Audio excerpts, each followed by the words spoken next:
maalin aan fogeyn ayaa magaalada Muqdisho nin wadaad ah oo ganacsada ah ayaa wuxuu yiri magaaladan anoo yar baan soo galay Muqdisho anoo dhalinyarahana guursaday wax la'aana waan ahaa cunugii saddexaad markii uu dhalanayay inuu yiri cunugii saddexaad iyo inuu yiri kii labaad shaki baa iga jira laakiin kii koowaad ma aha ama kii labaad ha ahaado ama kii saddexaad markii uu dhalanayay laba habeen anagoo dub jirnay oo wuxuu yiri dub jiriye ah waxaan soo qaadana waayay ayaa waxa weeyaan ayuu foosho ku timid buu yiri hooyadii saasoo ku dhashay subaxdii baan orday buu yiri magaaladan aad nin adeerkay ah oo wax haysta ayaan u sheegay laba habeen inaad dub jirnay gabadhiina xala ay umushay wax aan haynan aan la wuxuu yiri wax ima siinin hadal aad iyo aad aan uga naxay oo qalbigayga dhaawac gaarsiina waa igu yiri waa ka soo tagay meel aan u dhaqaaqo iyo qof aan wax weydiiyo anoo aan garanahayn ayaa wadada sayidka ka soo degtaa ayaan saa ula soo degay buu yiri murugo idhamaysay masaajid meeshaas ku yaala ayaan ku leexday buu yiri salaadii duhur baa la gaaray masjidkii baan galay waxaan xasuustay buu yiri qowl Allah azza wa jalla وإذا سألك عبادي عني فإني قريب أجيب دعوة الداعي إذا دعان ده كاويديان نبي الله محمد وأضامضيدو حدي أضامضيدو كاويديان وحا كتر هذا إلهي لا ده الشيء يسا إن أدوهي إن مدوانا متك إبريا هيو إتوغا يانا بريه سواء أجيب آيات داسا قلبي صومرتي قرآن كلا واقعنا مساجد كيبان قالوا قعمها كورو تاغوي إلهي بان بري كعل عليي بريها إلهي مركا مساجد كي كبحي دور كينا لتوكدي شردينا مساجد كودو ميل كميد أيان سائس كغفر يستوي أنا مسكحنا كشقيسينا هي حاجة ودقاقدا markaas dhulka saa u gargaraacayaa buu meel ciida saa u gargaraacayaa هم يمرق بعيد مين ماشي ساسا نقدر قراعي أيام وحنا كده حلبية عد ذهب بانكين ساس تعيد نقدر قراعي بالذهب يقصد حبحي وان قاضي بوي الحمر وين انجي ميل ذهب كلو قضى ذهب كيوان ايبيي adeeg ciidan ku filan iyo lacag kale iga soo hartay oo ganacsiyan aan ku bilaabay ayaan ka sameeyay dahabki barihi ilaahay uu bariyay oo gacmaha kor u taagay iyo murugtu markay hayso qofka waa marka loogu aqbali og yahay hadii qalbigiisu uusan adoomo wax ka fiirin ilaahay ka fiirin annagana markii musiibooyin ku dhacaan oo xaalad adag ay timaado ilaahay khaliqa aha oo ar-razzaq magaciisu aha maba milicsanaba waxaan milicsanaynaa markiiba adduun weynuha naga soo gaar hay-aduha naga soo gaareen kan ugu dhawaa midka intuu soo dhaqaaqa dariiqa istaagayo tuugsanayo masaajidda iyo dariiqyada istaagayo dhawaaqayo ilaahay subhanahu wa ta'ala waa ku kaafiya kun iyo kow jeer إلهي وحول لي أليس الله بكاف عبده ميون إلهي أدونك سكوف لنا عمل كان والوجود دري أسباب الوجود سينا يا ديارسن والوجود دري مروجا كوجود تمد عليس با كوجود يمد محل الربا مركز ففروا إلى الله إلهي حق سينو عرفت وإلهي بريه سألت مادد قلبي جاكو مركبة إلهي وكحر سبحانه وتعالى معاصدي iyo غفلدي iyo halmaankii kugu jiray ina ka baxdid oo ilaahay u toobad keentay subhanahu wa ta'ala waxay xusuusinaysaa taariikhdu markay ahayd 2021 bishii August 19 baan filayaa ayaa waxaa magaalada Hargeysa lagu qabtay kulan ballaaran oo kulan diimeed ah. waxaa soo abaabulay oo keenay nin la yiraahdo Sheekh Cabdirasaaq Cabdillaahi oo ku naanays dheer generaalka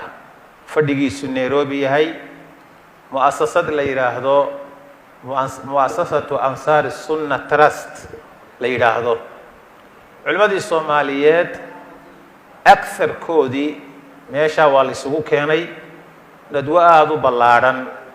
oo boqolaal ummad ah ama wixii deegaanka degan ama meel kale isaga yimaadeen ayaa meesha ka dhacay. maalintay taariikhdu ahayd 2021 bisha 23 August oo 4 cisho markay nadwadu furantay laga joogo ayaa goor subaxa anagoo soo kaakacnay waxa la yiri ilaa aniga halkan gobolka waxa ka qayb galay aniga iyo Sheekh Abdi Naasir Allah u naxariiste iyo Sheekh Aadan Cabdillaahi Xaaji Axmed sadexaas alascaanood ka tagay oo ka qayb galay. subaxii 23 bishu ahayd waxa la yiri madaxtooyada Somaliland ayaa culimada la rabaa inay tagaan oo dawladda iyo xukuumadda meesha ka jirta ay wacdiyaan oo waaniyaan oo soo ziyaartaan. marka waxaa lagu daray raggii 22 ka ahaa ee tegayay meesha. kadib waa soo tagnay goor barqa ah baan soo galnay. culimadii Soomaaliyeed oo dhan waa meesha waa maraysa aktharkoodii. markaan soo galnay moobiladii waana laga reebay waxa la yiri la geli maayo qasriga lama galo moobilada halka tuumiya halkaas aan dhignay wixii moobil aan sideen oo dhan. qasrigii baan galnay dadkii u sareeyay nidaamka meesha ka dhisan ayaa fadhiya. madaxweynihii baa fadhiya Muuse ku xigeenkiisii baa fadhiya Zaylici ra'iiskii baarlamaanka Cabdirasaaq baa fadhiya wasiirkii awqaafta Khaliil xiliga joogay baa fadhiya wasiirra kale wasiir Maxamed Xaaji Cali magacaynka hadaan iga khaldanay wasiir Maxamed waa fadhiya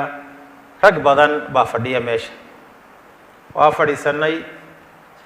culimadii Salaan iyo Bariido bay arrintii u dhacday. hadalku markuu xoogaa socday ayaa waxaa ii muuqatay aniga raggeenii culimada ahaa intii hadashay iga horeysay inaanu jirin qof qoladan xukuumadda ee meesha fadhida wacdiyay ama la hadlay ama wax u sheegay. Salaan iyo intii Bariido un bay arrintu ku socotay. waxaan isiri marka halka kan hadalka haddii lagu siiyaba oo ku soo gaadho in aad xukuumadda meesha fadhida waanisid ilaahayna xusuusisid xilka saaran iyo mas'uuliyadooda u sheegtid. qodobka labaad culimadaas iyo ummadda meesha fadhidaana markhaati ka noqoto aakhiro iyo adduunba. qodobka saddexaadna dhibaatadan gobolka Sool ka jirta maadaama adigu aad xagga ka timi inaad tiraahdaa waa laga maarmaan. waxay raadaan joogay hadalkii baa la isiiyay. hadalkii waad aragteen oo miidiyaha kulankaas waa loo soo daayay waa daawateen laakiin kulankii meesha ka dhacay kala badhna lama soo dayn kala badhna waa la soo daayay. markii hadalkii la isiiyay baan la hadlay. hadalkii aan ku idhi qaybtii marka iyagu u bogeen waa la soo daayay ee khusaysay ama waanada ama sida mujtamaca loola dhaqmayo iyo caynkan iyo waa la soo daayay dee inaad daawateen baa laga yaabo aragteen. markii la gaaray gobolka Sool arrinkiisii oo intii hore aan dhameeyay culimadii oo dhanna ay fadhiyaan xukuumaddii baa waxaan idhi madaxweyne gobolkan Sool dhibaato weyn baa ka jirta. waa 23 August 2021 xukuumaddaada ciidankii ugu weynaaba wuxuu fadhiyaa ilaa tukaraq shishadeeda ilaa intaasuu fadhiyaa habeen kasta bishii 2 jeer ba wax lagu dilaa ama mar marka waxaa u dambeeyay oo la dilay allah u naxariistee cabdilaahi laba goole oo markii la dilay hadda waxaa u dambeeyay cabdilaahi laba goole doctorkii la dilay allah u naxariistee xukuumaddaadii meesha joogtay military ha noqoto ama shacab ha noqoto shibil ha noqdeen ama military ba ha noqdeen arrinkaasi waa ku fashilmeen cid inta la soo qabtay maxkamad la saaray ciddaasay disho la leeyahay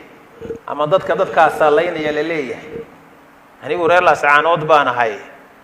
afkii reer Laascaanood baan ku hadlayaa waxa weeye xukuumaddiina waad ku fadhidaan culimadiina waa fadhidaan ma aanan arag mana aanan maqal haddaba waxaan ku leeyahay madaxweyne qodobkan soo socda qoladaa meesha fadhida ee xukuumaddaada ah ilaa military ilaa cid kasta cid walba oo la soo diraa maalmay joogtaay way iska noqotaa dhiiggaasina ma qalalo hal doorkii ummadana meeshuu ku dhammaaday culimaha noqoto aqoon-yahan dhalinyaro ganacsi dhakhaatiir dumar cid kasta meeshii waa lagu dilay xanuunkaasi dadka waa karay sidaa awgeed waxaan ku leeyahay adiga meeshii adaa iminka jooga waxaan rajaynayaa hadalkaygaas inuu dhagaysan doono haddii alla iduu maqli doono waxaan rajaynayaa hadalka qaybtii aan idhi in la soo daayo iyagaa haya oo u duuban tahay culimadiina waa joogeen markaan hadalka iswadaarsanayna iyo islaamkii kale meesha fadhiyey hadda cabdirasaaq abade inala joogo xaadir ahaa waxaan ku idhi muddo bil ah baan anigu ku odhan lahaa ka tag Hargeysa ciddaad ka haysan karto muslim iyo waxgarad iyo ummad ka hayso gobolka tag meeshii adaa haysta maanta oo dambaaba arrintaa dhiiga soo afjar wax ka qabo haddaadan wax ka qabanaynin dadka xorriyadooda ha la siiyo oo askartaada iyo arrimahaaga kala soo bax iyagaa tashanaya dhiigooda iyagaa ilaashanaya cidda dilaysana iyagaa iska soo qabanaya hadalkaygii saxaafadda way ka jareen ilaa annagu marka hore aan laga reebay qalabkii oo dhan waxaan rajaynayaa inay hadda hayaan oo uu duuban yahay maanta waxaan leeyahay wixii aynu ka hadlaynay maalintaa aan ka hadlayay mushkiladii ka dhacday waa tii markay dadku ka gadoodeen loogu daray wixii aad og tihiin mudaharaaday waxaa ka dhacay in waddankii la garaaco la burburiyo madaafiic lagu garaaco u malayn maayo Laascaanood madaafiicda ku dhacday magaalo Soomaaliya ka mid ah ay ku dhacday inay jirto saan anigu isleeyahay